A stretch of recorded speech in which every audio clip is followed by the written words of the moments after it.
Good morning. Today you're going to be putting dots of color on your Turkish pottery. Your first step is to go to the back of the room where you left your bowls. Go ahead and select your bowl and carry it carefully to your table. When you get there, you can place it right in the middle of your table and listen to the next set of instructions.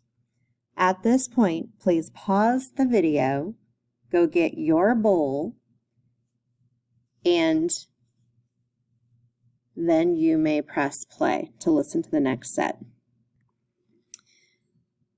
During the first part of the video, I asked you to go get your bowl. Now, if you haven't glazed your bowl yet or added the color to it, that's going to be your first step.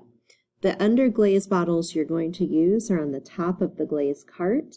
You may use a single color for everything, or you may choose to do a color on the inside and a different color on the outside. So if you haven't done it, that's actually your first step.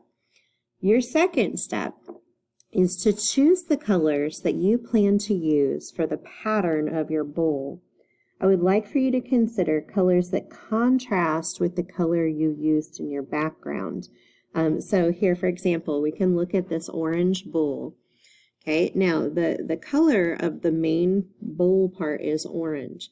You can see here that the light blue really pops away from that background color. The dark blue really pops away. It stands out. It's bold. The green stands out. The white stands out.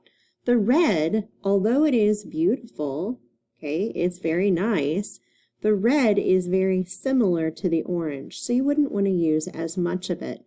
In that same regard, I wouldn't say you'd want to use a lot of yellow there, and definitely not orange on top of orange. It wouldn't show up at all. So think opposite of the color wheel. Think what lays across from orange on the color wheel, which happens to be blue, okay, and you're going to be thinking colors that contrast. At this point, what you're going to need is a piece of paper towel that you've gotten from over by the sink, and I folded it in half. Okay, so it's double layered. You're also going to need a toothpick. These are on my desk in a red cup called, I think, Lewis Farms. Okay, so you're welcome to get one of those.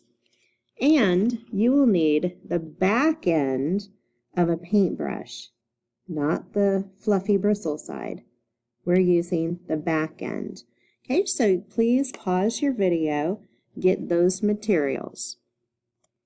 Your next step is going to be to choose those colors and go get your glaze. Back on the back cart, exactly where you found for your base color, you will see again the underglazes. This company thought they were being clever and they called them wonder glazes, but they are underglazes. They're the color for under the top coat of clear glaze. I'm choosing, just for my example, because I didn't want to use a student's work, I'm just going to go right on top of the white. And some people I saw in the other class used white, so that's fine. And I'm going to choose like patriotic colors. So I have chosen a red, which is hot tamale. And I've chosen a blue, Caribbean blue. When I squeeze this out onto my paper towel, you'll notice I'm not putting a lot, like a dime or my thumbnail size. That's really all you need. If you need more, you can come get it. And then I'm going to do an off-color lighter blue. Now, when I talk contrast, that's terrible contrast, so I'll use a little bit of it, but these will have good contrast with my main color. And now it's a practice in patience. Okay, so your next step is to go back to that page in your sketchbook, look at your designs, and begin. But it is very slow going. It's very controlled. This is going to take a long time. You will not finish your design today, or it's highly unlikely that you'll finish. Okay, so here's your first step. You're going to decide where is the center of your pot. Okay, so I'm kind of looking and deciding where I want that to be. And you're going to think about your design. somewhere on here you have to have a flower. That's part of that culture, that Turkish pottery culture, where they have tulips and carnations and daisies everywhere in Turkey. So we're going to be putting a flower design somewhere. I'm going to go ahead and start my flower design right here in the middle. Now, to do this, I could take my toothpick, that is fine. And what I'm doing for my petals is I'm starting out from the edge and I'm dragging into the middle. As I drag into the middle, I'm lifting my toothpick a little bit so that it gets skinnier.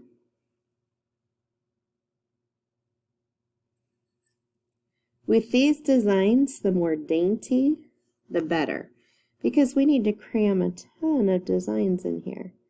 Okay, so here's my center flower. I'm going to wipe off my toothpick, so I just wiped that off using my paper towel.